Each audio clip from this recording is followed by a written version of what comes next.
Let's fly! Ha! Take me up! Fire in the hole!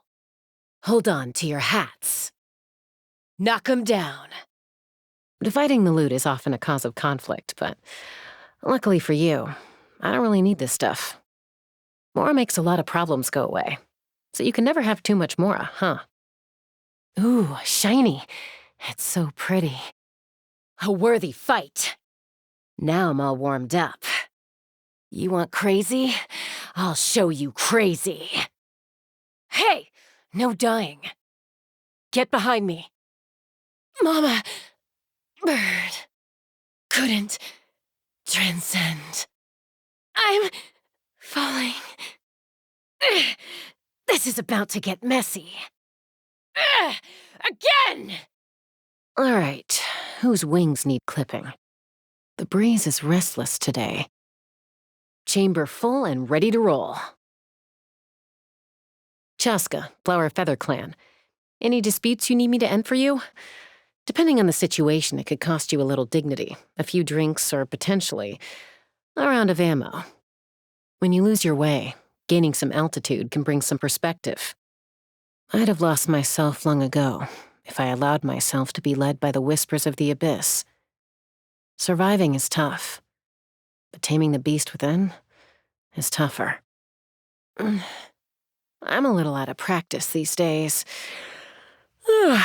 Any conflicts around? I'm in the mood for some peacemaking. Rain? My hair and feathers are gonna get soaked. Time for some preening when I get back. Huh? We're really gonna go flying in this weather? You think you can outrun a lightning strike? There's prey upwind from us. Be ready to pounce. The wind's perfect. Full speed ahead. The early kookasaur gets the worm. So I made some breakfast. Any plans for the day can wait until we got some food in us. Afternoon. The sun shines strongest at this hour. Good time to take a break. Any plans for dinner? If not, let's eat in the tribe. They always bring out the best food and drink for champions. Turning in for the night? I've been flying all day, so I should also do some gun care. Back when the Flower Feather Clan was responsible for patrolling and defending all of Natlan, the flying squad was the best of the best, the fiercest warriors in the nation. To this day, the pride felt by many kookasaur riders borders on arrogance. Me? No, I'm not arrogant, just supremely confident. With your skills, I doubt anyone in Natlan would dare start something with you. But there are exceptions to every rule. So if you ever find yourself in a situation you can't brute force your way out of, be sure to come to me. I'll straighten things out. This vision played a major part in my fight against the abyss. If it hadn't shown up when it did, I don't know who I would be today. People often find it embarrassing to open up about their childhood mistakes. Why is that? Whether you're a human or a kookasaur, you can only grow by learning from your past mistakes. That's why I'm not shy about my history of mindlessly lashing out as a kid. Nowadays, I never draw my gun without thinking it through first. Even if just for a couple seconds. Or maybe half a second. Natlan has a lot of very tall trees. You get great visibility from up top, and they're good places to launch off. You want to try? Don't worry. I'll catch you if you fall. Ualani says we got into a fight as kids over some toy we both wanted, but I don't remember any of that. I wonder if it's because I got into so many fights that I just lost track of them all. I also wonder if it was actually her surfboard I was after rather than a toy. I'll bet I just wanted the ability to go hunting on water. Whatever it was, I doubt our feud lasted more than a day. It never does with Mualani. She might come across as low energy, but make no mistake, she's one of the most diligent people you'll ever meet. When I asked her to build my gun for me, I barely put any thought into it. Just gave her a general idea of what I wanted and left it with her. Then when she started working on it in earnest, She spent an entire day questioning me. What would a typical day's flying look like? How often I was expecting to use it, and so on. And by the end of the day, there were abandoned design schemes all over the floor. I was so exhausted that I fell asleep even before she did. Then she wrote a whole maintenance guide, which she forced me to learn by heart so I wouldn't come bugging her with issues every day. Well, that's what she said. But I suspect her real reason was that she wanted to make sure I'd look after myself and fly safe.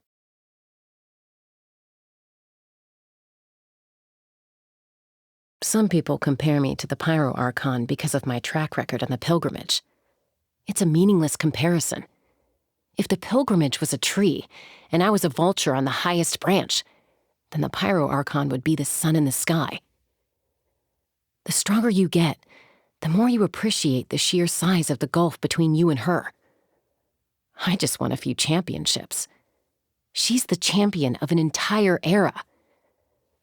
But at least being on top with a clear view of the sky means I can see exactly how high I want to fly from here. When I first saw Hao, I thought, oh, Kanich has a Saurian he treats like family too. Blissfully unaware of how far off the mark I was. Their relationship is truly one of a kind. Although I will say, a Hao's mastery of the human language makes me pretty envious. I wish Mom could talk like that too, so we could do away with the whole body language-based guesswork game.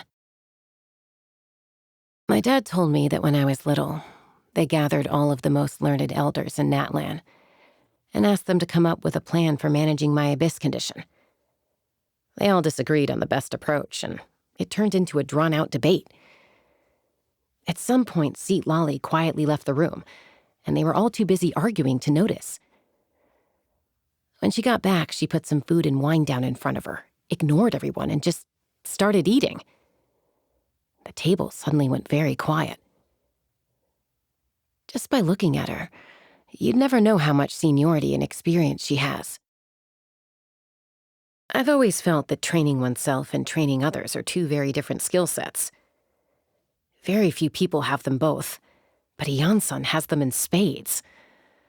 I, for one, am not very good at teaching other people. Whenever I'm trying to demonstrate something to the flying squad, I spend forever trying to explain some basic, boring detail that seems intuitive to me, only to have everyone ask, what's intuitive about that? If only Iansan could tutor them, I bet we'd have twice as many candidates pass the flying trials each year. Shame that our training program doesn't include flying. As a peacemaker, I know full well that violence isn't always the answer. But in many cases, having the capacity for violence makes people much more willing to listen to reason. The warriors of the Flower Feather clan are a proud bunch, but the Kukasaurs are a prouder bunch still. Anyone who aspires to become a writer has to train relentlessly and then win their approval. Even me, and I was practically one of them growing up. It's only fair, though. Allowing a rookie to ride a Kukasaur into the skies would be highly irresponsible for both the Kukasaur and the rider. Sometimes, after failing the flying trials countless times and never winning the Kukasaur's approval, people lose all their motivation and decide to call it quits. In the Flower Feather clan, we call those people the wingless. But generally, only the most outstanding warriors even attempt the flying trials in the first place. Their fighting spirit may have faded out, but it will one day burn again. And until that day comes, we will quietly watch over them, just as the Kukasaurs watch over their unfledged young.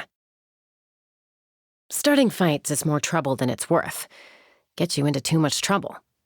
Now ending fights, on the other hand, much more acceptable. This is why I love being a peacemaker, because the fights come to me. I'm just kidding, of course. The abyssal energy. Not because it affects me that much. It doesn't anymore. More because of how much it makes the people around me worry about my safety. Growing up by the sea, I mostly ate raw fish. And after I came to the tribe, I grew to love flash-grilled steak. Kukasaurs and humans have wildly different diets, but I enjoy them both. Anything with too much alcohol, I guess? Not because I don't like drinking. I just need to watch my intake very carefully before a flight. But you get some food where the scent of the alcohol is masked by other flavors. Looks tasty, smells delicious. So you take a bite and then...